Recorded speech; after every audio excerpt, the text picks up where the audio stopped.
Fox News starts right now. The reaction is a mix of not in my neighborhood and compassion for asylum seekers arriving at a new migrant resource center in San Antonio. It's where the CPS Energy Service Center used to be along San Pedro. Neighbors and nearby businesses say it caught them by surprise. Jessica Gallardo says those she spoke with should have been put elsewhere, but they understand why it was needed. They're among the lucky ones, survivors of a treacherous journey escaping Venezuela and its dictator's grip. That's why I left, he says, looking for liberty. Along a busy commercial stretch of San Pedro, the city's Migrant Resource Center helps asylum seekers legally allowed in the U.S. to reach their destinations. It also gives them a place to stay while they wait for money from family members to continue on. Why, you may ask, are families out here and not inside the air-conditioned Migrant Resource Center? Mucho frío allá, demasiado. It's much too cold, says a Venezuelan father who doesn't want his children to get sick. They gather in the shade outside storefronts of a nearby retail center or leave the property. But by doing so... Kind of an eyesore, but what are you going to do, you know? Protest, complain? Earlier, in fact, McAdam had brought them food. A business owner who didn't want to be identified says he's had no problem with them. In fact, they help unload the van. We give them a little bit of money. That's all they're asking for. They're just hungry to work. But when groups of them come into this wholesale embroidery shop, they're just spending time and just killing time because there is nothing to do outside. Hassan says it's not good for business. Eventually, he says they get the message and leave. We never disrespect them. We always respect them, but we explain to them, you know, this store is just for businesses and it's not for individuals. He says the property management company has notified him and other business owners it's hiring security to ask anyone who is loitering to leave. Jesse Degollado, KSAT 12 News. We reached out to the city about this and just received a response. It is asking migrants not to congregate in retail areas or parking lots in the area around that resource center where donations are being dropped off by the public. We'll have that full statement on our website. In the weeks going into months following that deadly shooting in Uvalde, the pressure has been mounting for the school district to fire this man, Police Chief Pete Arredondo. And it looks like that's what's likely to happen now. Arredondo has been largely blamed for the disastrous police response to that shooting, which ended with 19 fourth graders and 2 teachers dead. Monday, parents called for the entire district department to be fired, most of all, Chief Arredondo. John Paul Barajas in Uvalde with what he is learning this afternoon. John Paul. Steve, Uvalde's top school official is recommending they fire Peter Arredondo from his position as district police chief, according to the Associated Press. Currently, Arredondo is on administrative leave and has been since late June. And today, the school board announced that they will consider that move in a special meeting on Saturday. Now, it's a decision that comes nearly 2 months after the school shooting. Residents we spoke to this afternoon tell us they feel this is only because of their demands and an over 3-hour-long school board meeting on Monday where they made it clear that they want Arredondo gone, as well as threatened to remove the superintendent of his job if it didn't happen. One man who said his second cousin to Arredondo had this to say. I think Pete should resign. He should resign by himself. You know, it's only fair for the school system, you know, and for the people of Uvalde. They want him to resign. Be a man, you know, be a man and resign, you know. Arredondo has claimed he was not the incident commander back on May 24th. It's something the Texas House Committee report called a terrible, tragic mistake.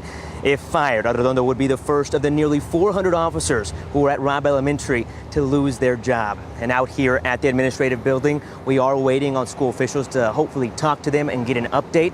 We'll bring you the latest at 10. In Uvalde, John Paul Barajas, KSAT 12 News. There are teacher vacancies, concerns over pay, and school security, especially in the wake of that shooting at Robb Elementary. But there are still teachers eager to step into the classroom this fall. Our Camelia Juarez spoke to teachers today at a job fair and shares their perspectives on what they're focused on for this new school year, even as we are still learning more about that tragedy here at home. It gives me a purpose. Eliana Garcia will be a first-time music teacher for San Antonio ISD this fall. If I can get even one kid to just be super excited about music, I've done my job. She is excited to share her passion for music with students. I'm a very energetic person, and so if the kids see that I'm energetic and that I love what I do, they're also going to reciprocate that. But Garcia does have some safety concerns for the upcoming school year, especially after what happened at Robb Elementary. I know everybody says that won't happen here, it won't happen there, but it happened somewhere so close to us. One woman who is applying to be a substitute teacher at Southwest ISD is hoping to be closer to her children in light of what happened at Robb Elementary. The whole Uvalde situation really hit home. It made me feel like I needed to be where I can help. So that's something that really affected me, and hopefully I can be of help to others. Garcia remains optimistic, saying she trusts school administration to keep her informed and law enforcement to respond. I do trust that my schools are going to keep us safe, and that we'll make sure that every kid is out safely in the event, or I trust our law enforcement that they're trained properly to get us in the event that would happen, and make sure that no teacher, no student has to lay their lives in front of an active shooter like that. Now, we have spoken to several school districts in the area who say they are seeing more vacancies than previous years, and they attribute that to school safety or budget cuts. However, there is time to fill those positions. Camelia Juarez, KSAT 12 News.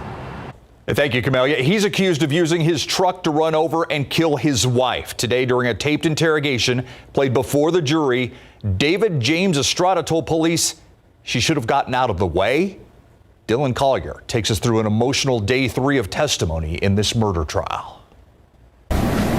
David James Estrada spent much of the morning crying. The older sister of Dominga Pesqueda testifying that just 2 weeks before Estrada was accused of running down her youngest sibling on a Southwest Side street in September 2020, he repeatedly punched her outside a family birthday party. He just swung at her and started hitting her. What was he hitting her with? His fist. The forensic pathologist who performed the autopsy after Pesqueda's death testified about the victim's significant leg injuries, including critical blood vessels that were severed. The cause of death is blunt force injuries.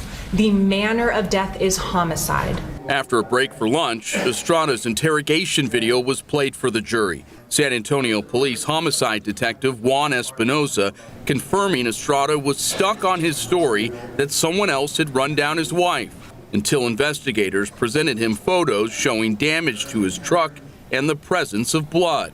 Estrada then admitted he had driven his truck at his wife.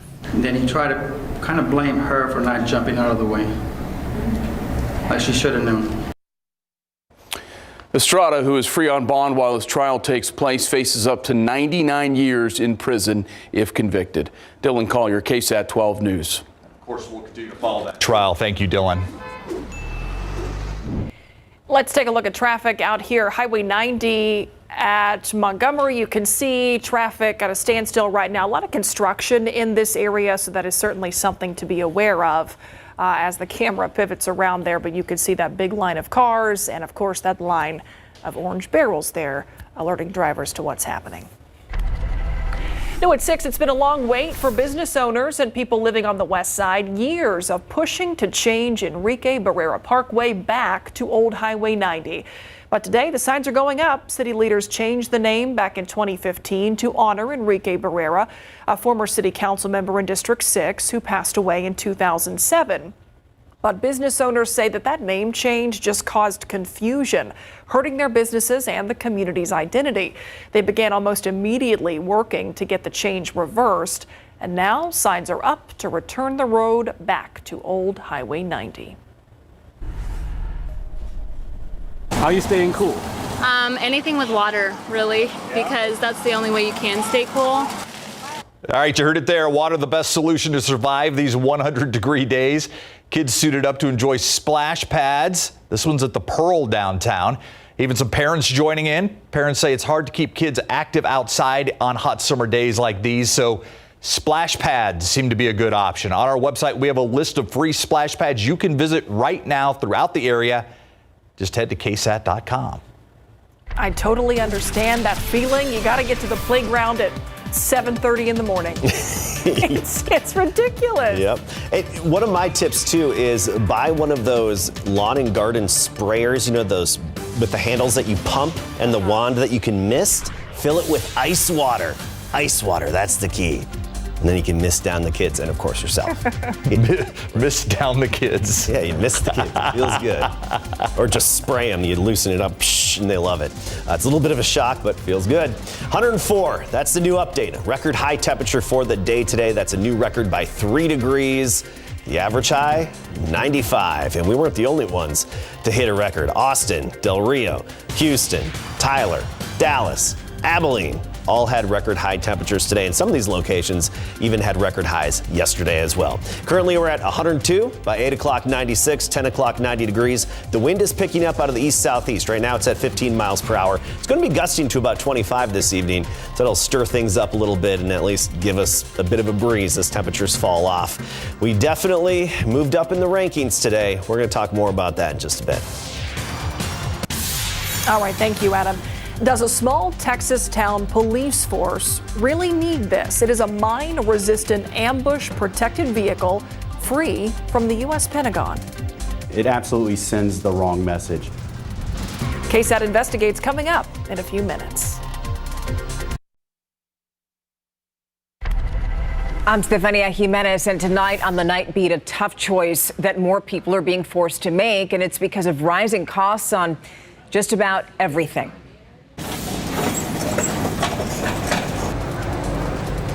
We know that people are having a difficult time affording food, so we're talking about how inflation is affecting the San Antonio Food Bank and what it's doing to help those in need. Also, the effort to bring back a piece of San Antonio's culture, how one group is hoping to revive the San Antonio Symphony and what they need to make it happen. We'll see you for these stories and more tonight on The Night Beat. Thank you, Stefania. Destroyed muscles, torn up tissues. Every year, 4.5 million people undergo reconstructive surgeries. Although surgeons can help repair the problem, a lot of times the damaged area never goes back to 100%. But Ursula Perry reports researchers in Texas are working in a lab to grow new muscles and give these patients some new hope. Car accidents, sports injuries, cancer, war. Many times, surgeries to reconstruct new tissue helps the look, but it's not very effective, so they don't recover the additional function of that muscle. Now Rice University bioengineers are creating scaffolds that are made out of decellularized skeletal muscle. Our goal here is to not just create new tissue, but to create new functional tissue. It's the latest step in true tissue regeneration, using natural materials, not synthetic ones. Researchers start with the muscle taken from a rabbit, and they break it down into proteins to create the matrix of nanofibers. That is what the scaffold looks like in the lab. Scientists can grow it as large or as small as needed. We would be able to implant this mesh directly because it already has the proteins and biochemical cues that we would find in muscle. It should ideally recruit cells from your body to help come in and fill that gap and to form new muscle fibers. In rats, it took just 8 weeks for researchers to see substantial new muscle fiber formation. And once enough muscle is formed, that scaffold, it's going to degrade and then be replaced by new muscle. Researchers say using the natural materials is important because natural materials will help the tissue become more functional. Ursula Perry, KSAT 12 News. All right, I enjoy the fact that Sky 12 is going above and beyond to find some nice, cool places to enjoy the weather. This is Fiesta, Texas, Whitewater Bay, and yes, they are doing a very good business at 6:16 at night. I mean, a big pool, garden hose, any way you can to stay cool out there today, Adam. Lawn and garden sprayer. Yeah, I don't know about you watering your kids, if that's a good thing or not. It's not like I put Roundup in it. I mean, it's I know, only had water I said and water. ice water. Clean. It's awesome. Yeah, I hope It's you don't super put clean. Roundup in there. No, it's super clean. It's a fun way to do it. It's like the massive super soaker, too. Which I can see you very much enjoy. I know, like you don't have super soakers. Well, this is just the new massive You're the one. guy with the backpack, the super soaker backpack. Yeah, he's got it like motorized. Motorized. And pressurized. Yep. Yeah. With ice water, that's the key, the ice water. I do need to make a big koozie for it, though, because it melts so quickly and can kind of warm up. So that's my next project, getting a big koozie for my sprayer, my yard sprayer. 102 is what we're expecting tomorrow. That would be another record high temperature. It would tie the record. So today we set a record. Tomorrow we're likely to at least tie the record. Friday, Saturday about 101, then Sunday back up to 102. But those days would be farther from the record highs and likely out of reach. Today makes 41 100-degree days. The significance of that, we talked about it at 5. We'll talk about it again. That puts us in third place for all-time 100-degree days in a given year on record here in San Antonio. And our records go back to 1885. We're on pace actually for the most 100-degree days, because back in 2009 when we had the most, by this date we had 28 100-degree days. We're already at 41. Average temperature so far this month, 89.9 degrees. It's well above average, but also it's significant because if July ended today or tomorrow, it would go down in the books as the hottest July on record here in San Antonio. Right now, 102, just some patchy cumulus clouds overhead. They can't get that vertical growth and vertical development going because we're capped off in our atmosphere. And so we don't get any showers developing, just the puffy clouds for the afternoon. Dew point is 65, so it feels like it's 4 degrees warmer than the air temperature. It feels like 106. Actual air temps, Alpine 100, Midland 103, Dallas 107, Austin 102. Laredo, Del Rio 107, even Kennedy at 96. Of course, as usual, right along the Gulf Coast, we've got temperatures in the 90s with their higher humidity. Their temperatures don't warm up as much. The air can't heat up as efficiently with that thick humidity. Hondo's 103, Castroville now 104. When you factor in the humidity, these are the heat indices, the feels like temperatures. New Braunfels right now feels like 108 along with Canyon Lake. Helotes feels like it's about 105, and Pleasanton has that feels like factor of 111. Dew points did fall off a little bit this afternoon, but not as much as previous afternoons. That's why we're seeing that heat index play a little bit of a role, and it will play a bit of a role again tomorrow as well. We are anticipating, despite that decline in the humidity by the afternoon, heat indices of about 102 to 105 for most of us around Bexar County and surrounding communities. So it'll be similar in terms of the feels like temperature tomorrow, but maybe 1 or 2 degrees lower in spots. A few showers. North Texas, talking Panhandle, and north of Interstate 20. A few showers have flared up for a few lucky folks, and a few cool breezes out of those showers for some neighborhoods. But big picture keeps that steering flow out of the north. Unfortunately, it's not going to, this activity in North Texas isn't going to sustain itself, and it's not going to be able to survive its trek down to San Antonio. Also, this upper level high, that's going to be sliding east next week. It's going to be over the southeastern U.S., basically over Georgia and the Carolinas. It's going to open the door for an easterly steering flow, so a steering flow off the Gulf of Mexico, but we don't see any disturbances out there that could develop and give us any showers. However, I have updated this graphic because we've got that 10% chance back in the forecast, right? It's the little small victories that kind of keep me going here. And it's that at least that 10% chance is back next Wednesday when we could have a few of those pop-up showers. 79 in the morning at 7 a.m. By 9 a.m., 83 degrees. At noon, we're 92 tomorrow. Nothing but sunshine and 102. Decent breeze out of the southeast at 10 to 15 miles per hour. We'll be in the upper 90s in a few locations, Bulverde, Helotes, Bernie, but otherwise low 100s. Pleasanton 103 and Rio Medina 102. And it's very similar, basically all the way through the weekend. The only minor change is Wednesday, that little 10% chance. Stay tuned. We'll keep you updated. It is something. Yeah, and it's more than we had yesterday. That's right. True. Yeah. Thanks, Adam. All right. I may have lost track of time, Larry, but okay. Next week, Cowboy Camp opens? Next week, Cowboys Camp opens, yes. Wow. Greg and our crew, I believe, leave on Monday to go out there, so it's just right around the corner, yes. So, hey, Cowboys training camp is about to start. Tight end Dalton Schultz, who held out during some OTAs because of his contract, is expected to be in Cali, and Dak Prescott is happy about that. Plus, SAFC is looking to win Copa Tejas. Coming up.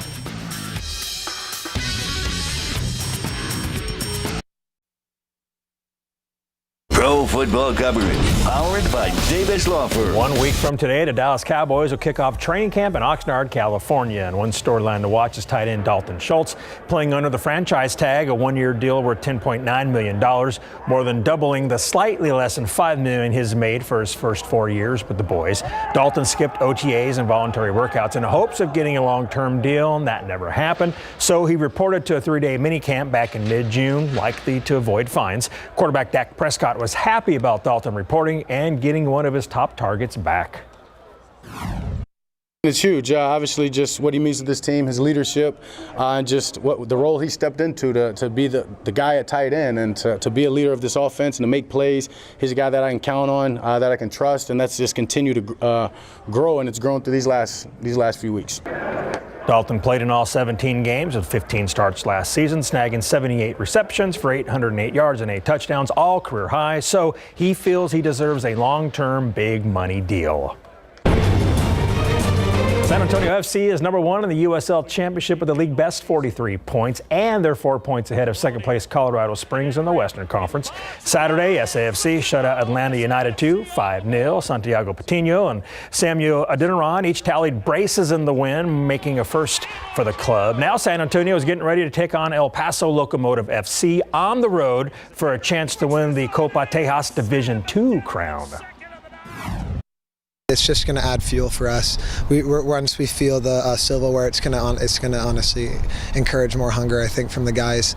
Yeah, definitely is going to help intensify our season, I think, with the trophy in hands this early. We're going to compete to win for every trophy that we're eligible for. That's our goal. We don't want to come in second place. We want first place, or anything else doesn't really matter. So we're out here to win a trophy and all the others that we're in contention for. Winners of 4 straight, SAFC will play at El Paso Saturday night at 8:30.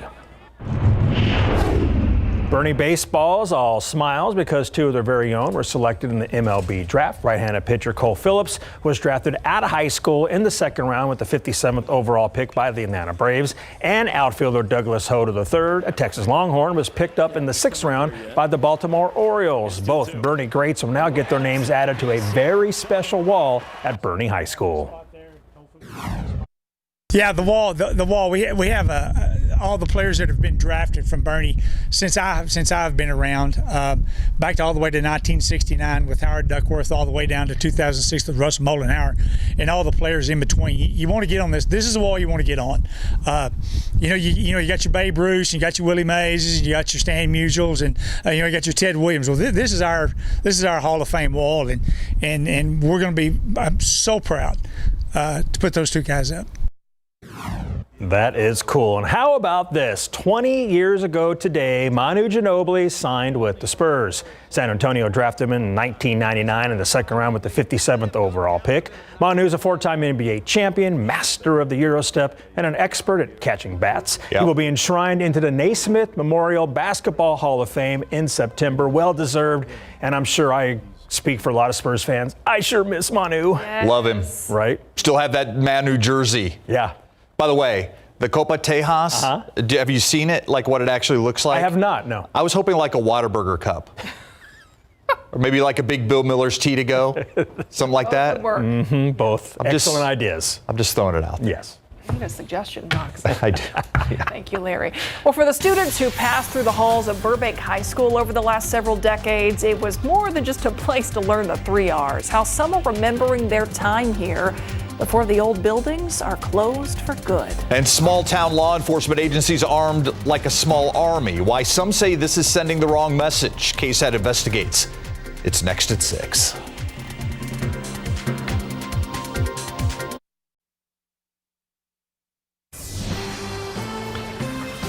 It is a controversial federal program that some have blamed for the militarization of police in America. Surplus equipment, including guns, rifles, even tactical vehicles, handed down from the Department of Defense to local law enforcement agencies. KSAT Investigates Dylan Collier examined its history and pitfalls, but found one town that says this program has been nothing but beneficial for them. It is certainly not something you'd expect to see rolling down the quiet streets of downtown Cuero. A mine-resistant, ambush-protected vehicle, or MRAP.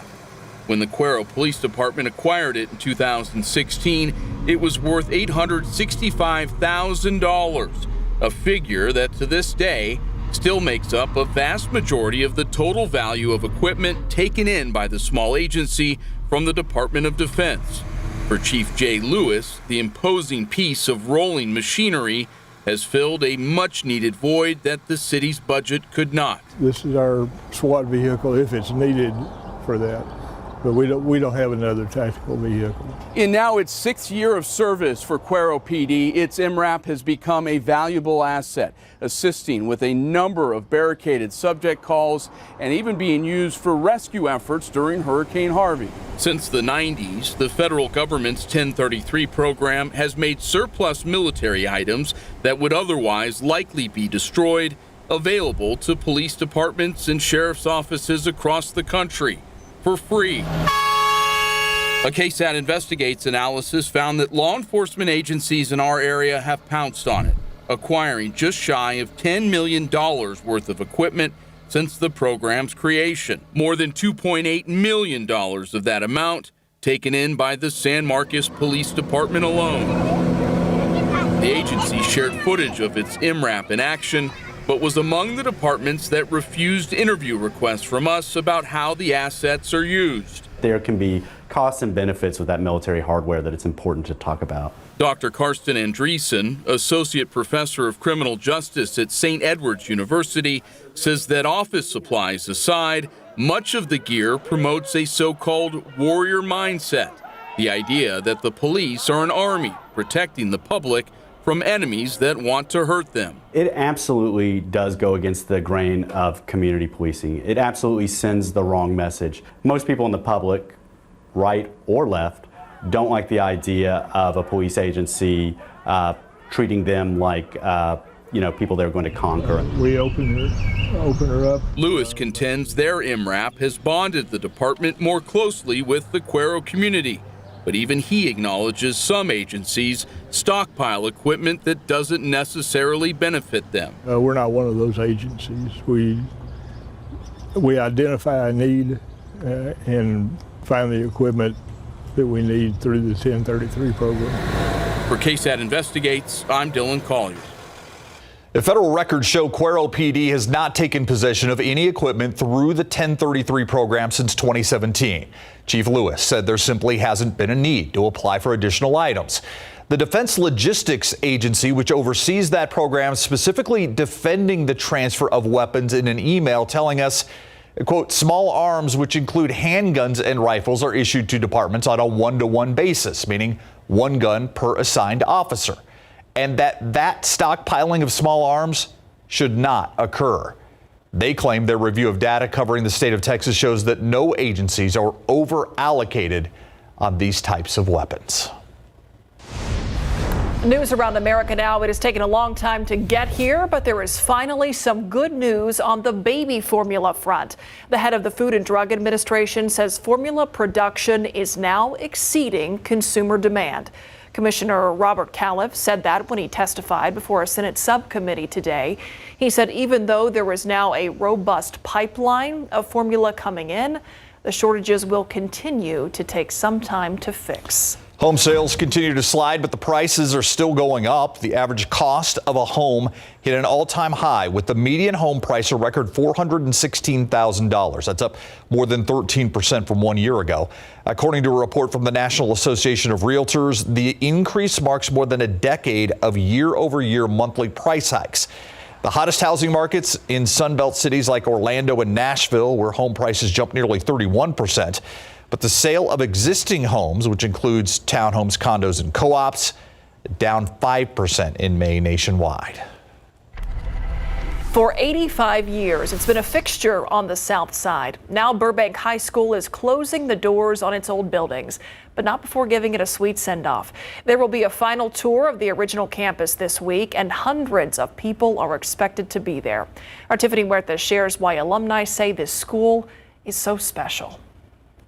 Burbank was originally called Luther Burbank Vocational and Technical High School. Many vocational careers were here at Burbank. Auto mechanics, drafting. Burbank High School opened in 1937. This is the class of 1966. Art Valdez met the love of his life here. My senior year, I would be walking down the hallways here at Burbank, and I happened to see a beautiful little girl just walking by, and I just had caught my eye. Art asked for her number, and they never stopped talking. In 1969, we got married, and we were married for 50 years. On Saturdays, students past and present can walk down memory lane before the campus closes. This weekend, classes will be decorated. There will be different memorabilia, awards, trophies, and even yearbooks where alumni can find themselves. As the community says goodbye to these buildings, they welcome the $78 million facility right behind it. For alumni Albert Regalado, this is the class of 1987. He is excited about the opportunities it will bring. I'm optimistic about the future. I'm real glad that we have a new school for the kids here, for this community. While the school may look different, the spirit remains the same. I fight Bulldogs, go Bulldogs. Once a Bulldog, always a Bulldog. Tiffany Huertas, KSAT 12 News.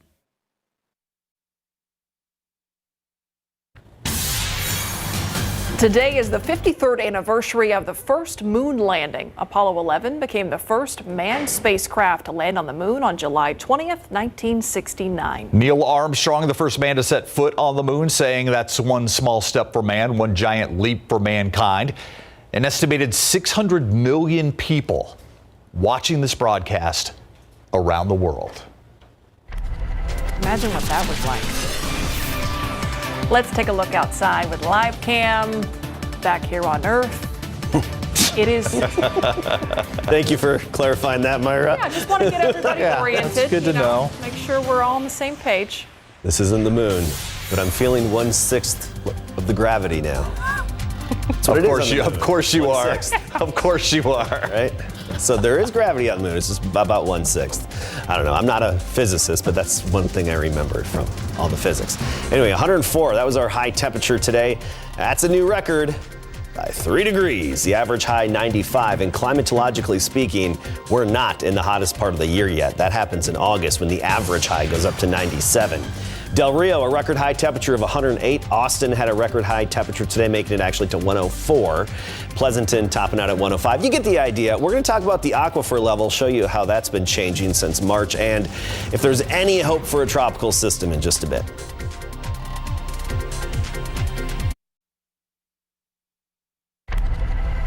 The jackpot and the buzz still building for the Mega Millions. No winner last night, so that means the next drawing will be for an estimated $630 million jackpot.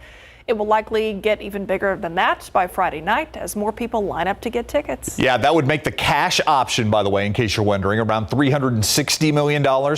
Last night's drawing worth about $550. It was the 5th biggest jackpot ever so far. Just 3 other jackpots have been awarded this year. For fans of The Godfather, this might be an offer you can't refuse. A chance to stay in one of the homes that was used in the iconic movie. This 6,000 square foot house, Staten Island, New York. It was used for the exterior scenes for the movie. It will be listed on Airbnb for a limited time to celebrate the film's 50th anniversary. The 5-bedroom, 7-bath rental available for the month of August. It sleeps up to 5 people, has a pool, game room, and gym. The cost, just $50 a night. What? 50. Here's the catch, though. You have to rent it for the entire month. The booking opens at 1 p.m. Eastern Time, Wednesday, July 27th. Still a great deal if you can take a month off. $50? Yeah, that kitchen was amazing. Yeah. That's what I noticed too, the kitchen. It wasn't the pool or any of those things. It was the kitchen. Not the game room, not the game, none of that. It was the kitchen. Has a good kitchen. Lots of counter space, prep area. That's true. Again, all things I noticed. Yep. Yeah, this is why there's 2 of us out here. We do need this balance. It's good. Oh, I just wish we could tip the scales the other way temperature-wise for a little bit, and especially in terms of precipitation. We just don't have that right now. Let's take a look at the entire state and how many records at least displayed here on this map fell. Dallas Record high of 109. Abilene up to 110. That was a record. Del Rio, San Antonio, Austin, Tyler, and Houston. We all had record highs by either tying the record or exceeding it. Here in San Antonio, we actually exceeded it by 3 degrees. Outside today, a little bit of dust in the air. If you look closely, a bit of a haze, but not a whole lot. There's just a little amount of that dust still left overhead, just really not even all that noticeable. 102 right now, dew points up to 65. The nice thing is the wind is picking up out of the southeast now. It's steady at 15 miles per hour. We've been having some gusts in excess of 20 miles per hour. Stinson, Pleasanton, Gonzales, even Hondo, gusting to 24. It's that time of day where the wind picks up a little bit coming off the Gulf of Mexico, and it at least mixes the air for us a bit and gives us somewhat of a breeze to enjoy, but it does also really increase the humidity pretty quickly. Right now, temperatures, 90s closer to the coast as usual, but generally speaking above 100 still, with the exception of parts of the hill country. Rock Springs 97, Fredericksburg 98, Kerrville 99, but still 102 Uvalde along with New Braunfels, Devine, Castroville, 102 right now still at this hour as we get close to 7 p.m. Dew points, they're going to be on the rise again. I notice a lot of stations we're having communication issues with, but still, dew points are going to be coming up quickly, and within a couple of hours, they should be in the low 70s in that oppressive category as the sun goes down. And tomorrow, we're going to have a similar trend where it's really sticky and humid in the morning, 8 a.m., 74-degree dew point, and then we see it fall off into the afternoon. But there should be enough moisture still in the air to give us a heat index of about 102 to 105 for a few hours in the afternoon. All right, let's talk about the aquifer. And I want to point out, first of all, on this graph, the y-axis here, this vertical line, that is the top of it is the highest ever that the aquifer has been, the highest reading, and at the bottom is the lowest ever. So that's our range here on this graph. Our range is the lowest reading ever and the highest reading on record, but you see where we've been since March on this pretty much steady decline downward. However, still stage 2 watering restrictions for SAWS customers. We had a few showers off to the north today, even some severe weather just north and west of Dallas-Fort Worth, but that's all going to stay out of our area and not be pushed our way. Upper level high gives us the steering flow out of the north, so if we could sustain some of those showers and storms, then they could move our way, but it's just not going to happen. And this upper level high, this is going to move eastward and into next week. It's going to be parked over basically Georgia and the Carolinas. Now that opens the door for this steering wind coming off the Gulf of Mexico. So hey, if there could be some tropical moisture and some system disturbance over the Gulf, then it could move in. The door would be open for it. Unfortunately, we don't have any swirls to talk about, and no development expected over at least the next 5 days in the Atlantic Basin, which includes the Gulf and, of course, the Caribbean. 79 in the morning at 7 a.m. By 5 p.m., 102, but it's going to feel like it's between 102 to 105, and we'll actually have air temperatures at 105 closer to the Rio Grande tomorrow. Converse, 101, 102 Elmendorf, Timberwood Park at even 100 tomorrow afternoon, and we trim back a few degrees. Tomorrow should tie the record high of 102, then by Friday, Saturday, 101, and then back to 102 on Sunday. So just a few degree fluctuation here and there. All right, thank you, Adam. In case you missed it, coming up next.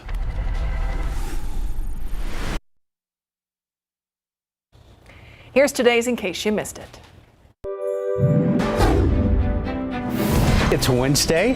It is July 20th. Now to more fallout regarding the Uvalde shooting inside Robb Elementary School. But today we've learned a school district official is calling for Uvalde School District Police Chief Pete Arredondo to be removed. According to the Associated Press, Uvalde's top school official has recommended the firing of Arredondo. Earlier today, the school board announced they would consider the move in a special meeting on Saturday. This comes nearly 2 months after the shooting. One woman we spoke to says she still isn't satisfied.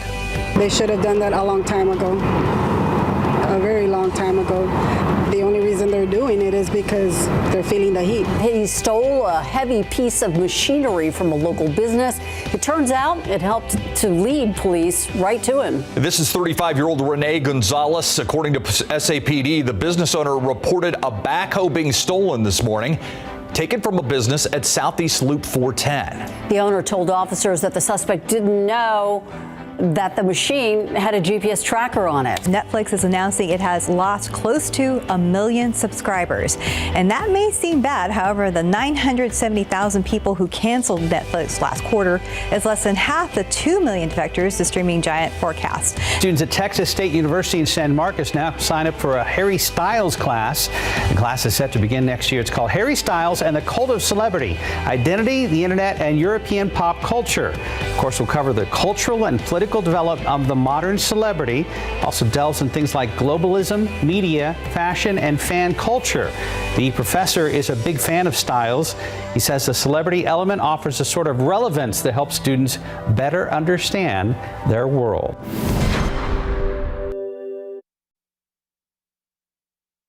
Tomorrow, back a little above 100 for most of us. 103 in Castroville, Canyon Lake 101, Floresville 102, about 102 in San Antonio. And that would tie the record for the day. Then it's more of the same. Low 100s through the weekend with a bunch of sunshine. And then the 10% chance, the off chance of a stray shower by Wednesday. I have to show you, this is so cool. I've been telling everybody here in the studio how we've been, my nephews from Chicago were in town. So I'm like, let's do some Texas stuff. We took the black lights out and went searching for scorpions at night. It is so cool how they glow under the black lights. I really need to study them more to see why, but it's fascinating. So cool, isn't it? I'll look at it on Instagram. It rocks me like a hurricane.